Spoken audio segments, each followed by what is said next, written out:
Muito bem, estamos de volta com o nosso BH Todo Dia e agora eu quero saber essa história. Curso de mecânica para as mulheres. Como é que nasceu isso, hein, Priscila? Nasceu de uma necessidade mesmo, né? Da percepção que a gente tem que cada vez mais são as mulheres que levam os carros para as manutenções, Boa! né? Aham. Então, assim, a gente percebe que quando vai passar um orçamento, algumas mulheres têm dificuldade de entender. Se o mecânico fala, eu preciso fazer uma limpeza no corpo de borboleta do seu carro. Poxa, o que é isso, né? É um adorno? Eu E vou nós, como colocar. mineiros, a gente vai desconfiar. Vai falar, não, peraí, tá querendo me passar para trás? Já Né? tem A fama, né? já tem a fama, Isso. né? A repimboca da Da parafuseta, né? parafuseta.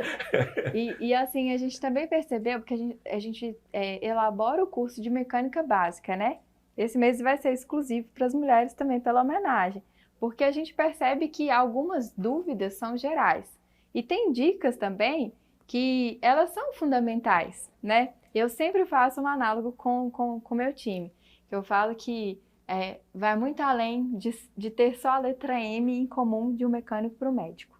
Porque o médico, ele faz o diagnóstico e ele cura um ser humano, né? O mecânico, ele precisa fazer um diagnóstico e consertar um carro.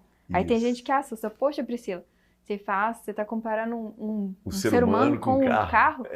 Só que o carro é ele que carrega a vida de seres humanos, né? Perfeito. E eu tenho um único ser humano dentro de um carro, posso ter 5, 7. Se eu sofrer um acidente, pode ter. Responsabilidade muito maior. Então eu falo que a responsabilidade e a importância de um técnico mecânico é crucial, fundamental, porque é meu filho que está ali dentro, né? E a gente pensa que o carro são 4 rodas, uma carenagem, ele vai me levar e vai me trazer para onde que eu quiser. E não é bem assim. A gente precisa cuidar bem do carro também. É um equipamento muito complexo. Né? Complexo. Claro que a gente, infelizmente, a gente não tem muito recurso, né? O país, a gente não temos dinheiro, né? A gente acha caro. Mas se você pensar bem, para o funcionamento quase que o tempo inteiro, todos os dias, é um equipamento que dá pouca manutenção. E eu falo o seguinte, é a minha vida que está ali, né? Eu sou uma mãe que saio todos os dias para trabalhar, então eu tenho que estar com o meu freio em dia, eu tenho que estar com o meu sistema de limpeza do carro, o ducto. Hoje em dia, todo mundo usa ar-condicionado, Isso. né? E poucas são as pessoas que se preocupam em higienizar e dar a devida manutenção. Então, são coisas que a gente alerta para as pessoas. Tem gente que acha assim, olha, eu tenho que trocar o óleo e fazer revisão. E aí, a gente tem aquele alerta, não é só trocar um óleo e fazer uma revisão. O meu carro precisa muito além de só um óleo. Eu preciso de alinhar, balancear. Isso tudo são coisas que geram, por exemplo, economia, aumenta a vida útil de um monte de componente do carro. Então, são essas coisas, e para mostrar isso que a gente iniciou o nosso projeto.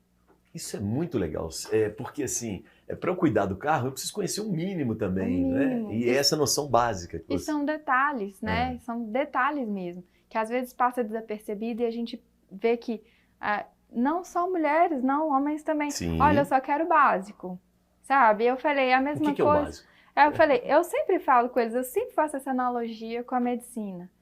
Se eu estou indo para um médico com a queixa de dor na garganta, né? Ele vai fazer a avaliação, ele vai olhar só minha garganta? Não, ele olha minha garganta, mede a temperatura, olha a pressão.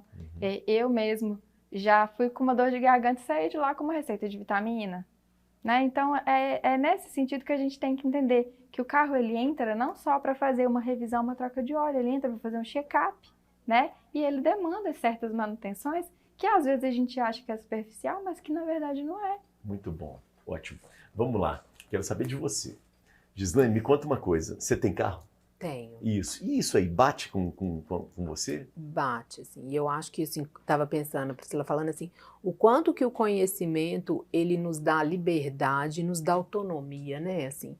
Porque eu sou dessas, assim, eu preciso urgentemente dessa capacitação, porque eu sou a que levo o carro mesmo para manutenção, eu que levo nas revisões e tal, e eu me sinto, muitas vezes, refém daquilo que a outra pessoa, porque eu não consigo sair ali do básico, sabe? De entender um pouquinho a mais. Então, eu acho que... E você tem curiosidade também? Eu tenho, assim, não a curiosidade de saber muito o Como funciona, motor e tal, assim, mas eu queria muito saber como, tipo assim, olha, eu estou segura dentro do meu carro? Barulhos, por exemplo. Eu acho observar o som do carro é muito importante. E saber o que é aquele som quer dizer, né? Então, assim, eu tenho muito isso, assim, sabe? Tipo assim, nossa, gente, eu tô seguro. Toda vez que eu vou pegar a estrada, eu fico assim, gente, será que tá tudo ok mesmo? Sim ou não, sabe? Você faz revisão todo ano? Eu faço na quilometragem lá, porque hoje o carro já avisa, né? Cheguei a tanto, começa lá, bem. Aí eu vou e levo na revisão. Muito bom. Vamos saber da historiadora aqui. E aí, Isabel, você tem carro? Eu não tenho carteira de motorista. Não, né? Você não se preocupa. Eu estou no estágio anterior a isso. Mas tem até vergonha de falar. Não, vergonha nenhuma. Eu tenho inveja de você. Você é uma mulher contemporânea. Eu sempre, na verdade, porque eu sempre morei muito perto de onde eu tinha os isso transporte público. De vida. Isso é qualidade de vida. Então, assim, eu nunca tirei. Mas isso... Tem vontade? Não. Mas eu acho que é bem necessário, né? Não, mas não é necessidade sua, né? É possível a gente viver sem um carro, né? É possível. E se viver com carro, é possível a gente tomar cuidado com esse carro. Claro, é necessário. Isso é interessante. É verdade que as mulheres ainda têm aquela história de ter um desconto, por exemplo, no seguro de carro? Elas cuidam mais do carro do que os homens? As mulheres cuidam mais e o seguro realmente é mais barato. Nós somos pessoas cuidadosas, né? Então, o carro da mulher geralmente chega mais limpo, né? A estética do carro todo organizadinho. E tem sim. E eu acho que entra muito no que ela falou da liberdade, né? De quando eu conheço, de eu poder aprovar um orçamento e de eu poder sair todos os dias e saber que, por eu conhecer, eu ter convicção de que meu carro está seguro para levar a mim e a minha família. Muito bom. Você está no pós-venda, né? Pós-venda. E aí você estava falando que hoje a Chevrolet, né? Ela tem um monitoramento à distância dos carros? Como é que é? Tem. Hoje chama OnStar, né? É uma central via satélite, então não tem condicionamento de Wi-Fi, de internet. E ele faz o monitoramento do carro. Pelo OnStar eu consigo abrir comunicação de fala com o atendente. Pedir para ele me indicar algum restaurante, eu posso determinar se eu vou querer ir no restaurante da minha amiga aqui, né? Se eu vou querer ir lá no Centro Cultural, e ele coloca na tela do carro o local que eu precisar ir. Se eu estiver passando mal, tem um botãozinho de SOS. Se eu sofrer um acidente e a gente não acionar o botão, ele automaticamente direciona a ambulância. Olha porque só, é um carro inteligente. Totalmente. E assim... Do sistema do OnStar, a gente consegue parar, frear o carro, travar o carro. A gente já teve registro de sequestro, não ter sucesso nenhum, porque o proprietário acionou o sistema OnStar e ia acionar a polícia, né, no código deles, e aí ele conseguiu interceptar. Isso você está falando de 2021 para cá? Esse sistema OnStar ele é mais antigo. De 2021 para cá foi o Wi-Fi, né? Que aí agora o carro ele tem internet, por isso a gente consegue monitorar mecanicamente o carro pelo computador, pelo sistema. Então hoje, por exemplo, eu abro meu computador, eu consigo saber se ele está com algum problema na transmissão, no motor, até mesmo se o pneu está descalibrado. Então a gente tem uma central hoje. Essa central faz esse monitoramento. Se o pneu estiver descalibrado, mesmo dando aviso no computador de bordo, a nossa central faz contato com o cliente para reforçar que é importante que ele passe numa concessionária ou que faça a calibragem do pneu para que ele tenha segurança, né? Porque o carro foi feito para andar com estabilidade de calibragem, muito com as bom. libras corretas. Isabel, agora tá fácil, né? Você viu que daqui a pouco não precisa nem de carteira. Não, mais 5 anos eu vou botar no carro da Chevrolet, vai levar tranquilamente. É muito legal isso, né? Nossa, é genial. Estaciona sozinho, Estaciona sozinho Eu vou esperar mais 5 anos. Isso. Como historiadora, né? Como as coisas mudam muito mais rapidamente, né? É como verdade. Que, a tecnologia aqui. Poxa, é encantador mesmo, né? A Priscila falou que ela quer ir lá no Madame Genoveva. Geneva, desculpa. E eu queria saber o porquê desse nome, Madame Geneva. Nossa, Madame Geneva é uma figura folclórica inglesa que faz referência aos excessos do gin. E o gin é uma bebida que surge, na verdade, no século XVI na Holanda, mas é na Inglaterra, no século XVIII, que ela vai popularizar. Porque o rei inglês naquele momento era o Guilherme de Orange, Isso. ele estava querendo popularizar uma bebida e pensar uma bebida que fosse mais barata e mais forte que a cerveja, né? Para ser mais, né? Para ter mais acesso, mais... Gente, um rei querendo popularizar uma bebida. Exatamente. Tipo assim, pão e circo pra turma, né? Que é início da Revolução Industrial. Isso. Londres estava crescendo. Tem uma coisa de negócio também aí, né? Exatamente. E aí, então, ele, para facilitar essa popularização, ele tira a taxação e deixa as pessoas até fazerem em casa. Não acredito. Isso virou um problema, obviamente, de saúde pública, né? Porque uma vez em regulamentação, o gin estava com 80% de álcool. Uau! As pessoas estavam literalmente morrendo de tanto beber gin, né? Então, eles diziam que a Madame Geneva estava indo buscar essas pessoas. Porque Geneva vem de Genever, que é essa bebida holandesa à base de zimbro, né? Isso. Porque o que configura o gin é esse zimbro, que é essa bagazinha, né? Tem origem, se não me engano, africana, né? Então, Madame Geneva vem disso. né? Que barato, hein? Olha só que história maluca essa, historiadora. Né? Sim. Muito bom. Quanto que o gin tem hoje um gin comum tem hoje de álcool? Mais ou menos 40, 42% de álcool. O Hum. Genever, que é essa bebida anterior, tem 30%, 35%. Sim. Puxa, mas que absurdo, chegou a 80% de álcool. É, realmente. Sem controle, né? É. É porque a qualidade do álcool era muito ruim, dos grãos também variava muito, né? Uhum. Então você tem um processo de fermentação ali. Agora, me conte uma coisa, eu tenho notado que a turma jovem tem gostado mais de gin, é isso mesmo? Tem gostado, na verdade, teve uma... Tá na moda, né? Então, houve uma revisitação do gin. Isso. Por muito tempo também ficou como se fosse uma bebida de alcoólatra, né? Gosto de perfume, falava Exatamente, sempre gosto isso. de perfume. Então, mas hoje em dia você tem uma tecnologia que as pessoas colocam botânicos, colocam essências. Então, a bebida hoje em dia ela é muito mais agradável, muito mais perfumada, né? Então, isso ajuda mesmo a cair muito do gosto, né, popular. E é uma bebida que fica bonita, né? Que Isso. você pode fazer muitas combinações ali de cores, sabores, de elementos que você coloca num copo, né? Que fica Uhum. muito... É isso que eu te falo, tá vendo no Instagram, né? Maravilhoso, assim, né? Uhum. A fotografia, né? As imagens ali são muito bonitas. Obrigada. Parabéns, viu? Obrigada. Muito bom.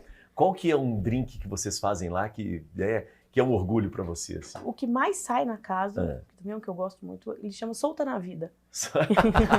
Parece nome de bloco de carnaval de Belo Horizonte, hein?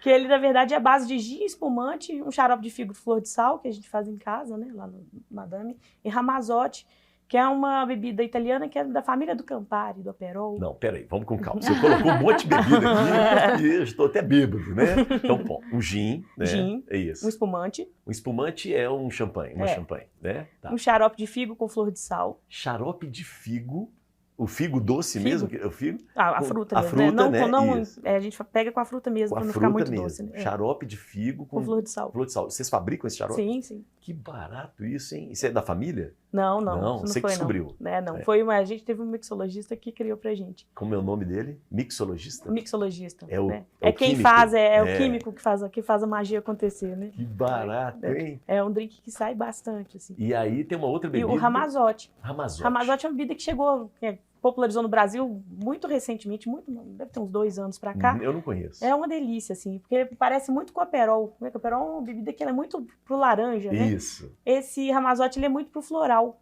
Aham. Sabe? Ele é muito leve, assim. É uma bebida, leve. para esse calor, é uma bebida que é Refresca. deliciosa, refrescante. Mas agora a gente vai ter uma carta de drinks nova, que vai ter até drink com cachaça e sorvete. Delícia. Tipo um Frozen, assim, né? Todo mundo convidado. Muito legal. Repete o nome do drink. Solta na vida. Esse. Solta na vida. Isso. Esse é o que sai mais. Esse é o que sai mais. É. Agora, o que eu gosto, mas eu sou uma pessoa que gosta de uma bebida mais forte. Isso. Qual Então, que tem um lá que é a base de uísque, né? Que é o esclarecida, que é uma das nossas madames. Né? Porque como a Madame Geneva está muito vinculada a esses excessos, à morte e tudo, nós criamos as nossas madames porque a gente defende o consumo consciente do álcool. Isso, claro. Responsável. Né? O cliente tem que voltar, né? Tem que voltar, pelo amor de Deus. Então, nós criamos 6 madames, né? Que daí, dentre elas, estão está esclarecida. Que ela é a base de uísque, licor de tamarindo, e xarope de tamarindo e vermute. Vermute. Tamarindo é a fruta amarga, né? Do sertão, né? Exatamente. Do cerrado, eu conheço. Muito gostoso. Mas é forte, né? Forte. Tem gosto de terra, assim, tem. Né? Então, assim, como se fosse uma espécie de uma releitura de um Negroni, assim. Tá. Mas muito, eu gosto. Que barato, muito bom. Que loucura, hein, Gislaine? Interessante. Você gosta de coquetel, de uma bebida assim? Eu gosto. Eu gosto. Eu prefiro experimentar um coquetel, um drink, do que às vezes tomar uma cerveja e tal. Eu gosto. Muito legal. Mulheres e homens, mulheres gostam mais de drinks do que homens? Como é que você vê lá? Nosso público, ele é muito público feminino. Não é? Mesmo. Uhum. E lá é um lugar muito receptivo, assim, até para muitos mulheres vão para lá tomar um drink sozinha. Ótimo. A gente tem um balcão muito grande, nosso balcão é um dos maiores de Belo Horizonte, são quase 7 metros de balcão. Então é para criar esse hábito mesmo, de sentar no balcão, conversar com a bartender. E a mulher poder tomar uma bebida sozinha. Sem Porque, infelizmente, importunação. a gente ainda tem esse Exatamente. preconceito. A mulher sozinha no cinema, né? Então, é incrível Não, isso. a nossa ideia assim, é ser um ambiente completamente de tranquilidade, sobretudo para o público feminino. Uhum. Né? Ô, Priscila, e aí? Né? Drinks, você gosta? Eu já gostei, hoje não mais. Não mais. Drinks sem álcool, você Tem topa? álcool. Temos. Tem lá? Tem, que coisa Na boa. carta nova vai ter uma carta grande só de drink sem álcool. Aí. Porque a demanda é grande. Tem né? uma demanda. Uhum. E não só, né? E adolescentes também, né? Às vezes querem acompanhar o pai, Sim. a mãe, alguma coisa assim. Nosso né? público adolescente ele ainda é baixo, né? Uhum. Mas tem que ter. Eu acho lindo, assim, os preparos, né? Que eu sou muito visual. Você vai Mas- adorar o Instagram. Eu sou muito visual, então acho lindo, assim, mas eu Uhum. não consumo álcool mais. Álcool e volante não combina, Não, né? Você não. já tirou essa da sua. Já. Centro Cultural do Banco do Brasil. E aí, você já foi no CCBB? Ainda não fui. Não foi? Não é possível. Nós temos que Não arrumar foi. um horário. Eu tô ficando de plantão. atendendo os filhos. Você tem uma filha? Tenho 2. 2 filhos. Qual a idade deles? A Maria tem 12 e o João tem 9. 9 e 12. E aí, é um público de vocês? É um público. E para esse aqui, então? Para a exposição que a gente está em cartaz é maravilhoso. Vale muito a pena. A gente está com a exposição dos gêmeos, que são 2 irmãos gêmeos, Isso. Otávio e Gustavo, que são hoje assim expoentes da arte de rua e conecta muito com essa moçada, assim. É muito, muito bacana a exposição. Acho que é surpreendente, a gente traz aí uma trajetória da vida deles. Então eles começam a desenhar novinhos, assim, crianças mesmo. E lá tem os primeiros cadernos de desenho, os cadernos mesmo, os rascunhos dele? os cadernos de caligrafia, desde quando eles eram crianças, assim, o concurso de desenho que eles ganharam quando eles tinham 9 anos de idade. Então, assim, tem essa parte na exposição que é muito legal. As roupas que a avó fazia para eles, porque eles surgem nesse cenário do hip hop, né? Uhum. E muito mais conectados com a dança do que com o grafite. É mesmo? Eu não sabia disso. E aí eles começam a dançar break lá na Estação São Bento, em São Paulo, no centro de São Paulo, no bairro do Cambuci, onde eles nasceram. E aí, a partir da A avó é que dança... fazia as roupas? E aí tem um figurino lá da avó, costurou uma toalhinha, fez um chapéu. Então, Gêmeos, assim, geralmente a gente veste do mesmo jeito, né? Tem essa mania. e eles têm uma conexão mesmo muito forte, sabe? Então, tudo isso está lá na exposição, assim, é muito rico esse acervo. Agora, é uma curadoria diferente, não é? Porque você está trazendo a rua para dentro do espaço do museu, né? Exato. Museu, não diria, né? Mas da galeria, né? Eles são os curadores da exposição. Isso. Eles... Mas de quem foi a ideia de chamá-los? Como é que é isso? Então, assim, a gente já tinha muito essa vontade, sabe? De trazer gêmeos. A primeira exposição deles é em Belo Horizonte. E aí, eles já tiveram uma exposição no CCBB, mas Belo Horizonte ainda não tinha, a gente não tinha a unidade de BH ainda. E aí, eles fizeram uma exposição, essa exposição no Rio, ano passado, e a gente falou, gente... Aí você ficou de olho. A gente precisa trazer isso para os 10 anos de Belo Horizonte. Acho que isso vai ser um presente para a cidade, a gente trazê-los aqui. E aí a gente deu certo. Muito legal. Deu certo, e aí a gente conseguiu apresentar essa exposição para BH. E é interessante porque a cidade, né, nós temos as empenas, né, que são esses grandes painéis. Sim. Então já existe uma certa, digamos assim, familiaridade, relação da cidade com essa arte de rua, né? Eu acho que Belo Horizonte aí com o projeto do Cura é muito protagonista, foi muito vanguardista nessa ocupação desse espaço público, né, desse espaço urbano. E aí a gente consegue também trazer uma outra vertente da arte de rua, que é levar isso para as galerias, o quanto esse formato também ele se populariza nos museus, então a gente tem lá dentro da exposição a colaboração dos gêmeos com o Banksy, que é um expoente nessa arte urbana, sabe? Então eu acho que dá uma conversa muito legal, assim, porque a rua se vê no museu, o museu se inspira nas ruas, então eu acho que esse diálogo é potente e é muito importante. E acaba atraindo um público também, que é sempre um desejo de vocês, né? De popularizar mais o CCBB, não é? Sim, Você já notou isso nesses primeiros dias? O público é diferente? Muda completamente, assim, muda, porque as pessoas parecem que se sentem mais à vontade. Com certeza. Acho que você... Parece que a gente não... Assim, eu não preciso saber de arte para estar lá. Mas e aquilo você vai às vezes mais desarmado, e aí você também se permite conhecer uma outra forma, né, de apresentação ali, de acervo. Não, e é muito legal assim, dignidade para as pessoas, né? Biscoito fino para as massas, né? Exato. É um lugar público, mas as pessoas, né, da periferia às vezes ficam sem graça de entrar no CCBB, né? Não vem conexão naquilo. Não tem roupa para aqui, por exemplo, né? E acho que não se sentem, não sente ali aquela conexão, não sente que aquilo é para elas. Então, quando a gente consegue trazer uma exposição como a dos Gêmeos, muitas dessas barreiras, elas se vão. Elas falam, pô, o cara que eu gosto, o grafite que eu vejo. Também, né? E eles, enquanto estiveram no CCBB, fizeram algumas incursões aí pela cidade. Olha, que legal isso, hein? Não vieram, né, só, entre aspas, fazer o lançamento. Eles queriam conhecer a cidade também. E acho que tem uns grafites deles já espalhados por BH. A gente também está descobrindo. Isso para vocês é ótimo.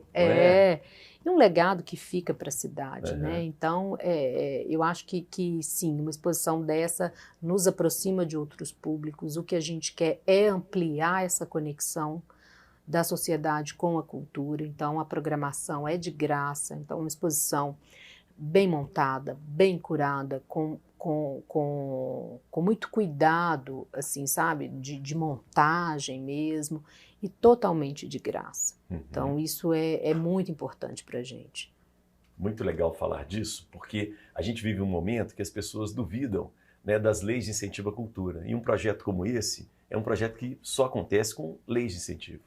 Eu acho que é um mecanismo de fomento, né? Assim, e hoje é o que permite muitas das atividades e muito da programação acontecer. E de graça, assim, populariza. Não, artistas internacionais, clássicos, estiveram aqui via leis de incentivo, viu-se o público, né, o investimento público que o Banco do Brasil faz no Centro Cultural. Né? Exato. Muito bom, parabéns, viu?